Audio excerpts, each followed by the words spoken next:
Bienvenue dans cette 5e vidéo. Donc le thème du jour aujourd'hui, c'est les intervalles. On va tester ce mode-là. Alors, pour paramétrer la montre, on va rentrer dans le menu.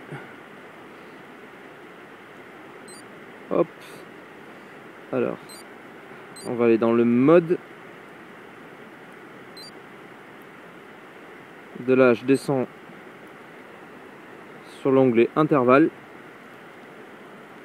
Alors, une fois dans le mode intervalle, je vais sélectionner pour la partie sprint.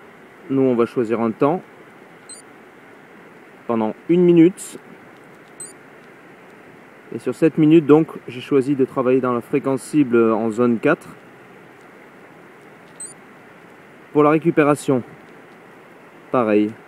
On va se donner au niveau du temps 2 minutes de récupération. Sur une fréquence cible, on va mettre en zone 3, juste en dessous.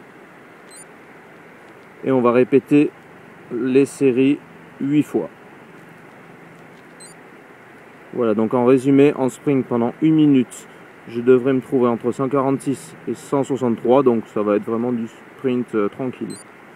Et en récupération pendant 2 minutes, entre 128 et 145 pulsations. Ok, de là, je valide. Allez, c'est parti.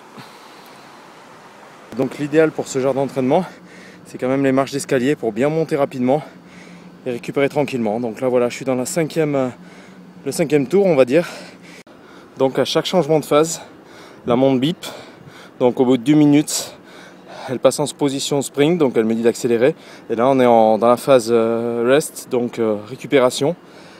Et elle me dit qu'il me reste encore voilà, à peu près 20 secondes avant de repartir pour la phase accélération. Voilà, donc on arrive au terme de nos 16 intervalles, donc avec 8 phases d'accélération et 8 phases de récupération. Donc ça a été assez concluant sur la globalité. Donc comme à la fin de chaque course, j'ai un petit résumé avec le temps total couru, la distance parcourue, les calories, et là il me donne ma fréquence max. Voilà, donc en résumé, je dirais le mode est assez intéressant, à savoir qu'on a donc des bips réguliers qui nous disent quand accélérer, quand ralentir, normal.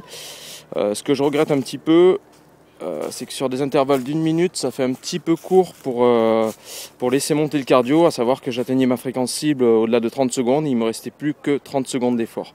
Donc ce qui pourrait être intéressant, c'est d'avoir un mode en fait où le chrono de chaque phase se déclenche à partir du moment où on atteint la fréquence cible.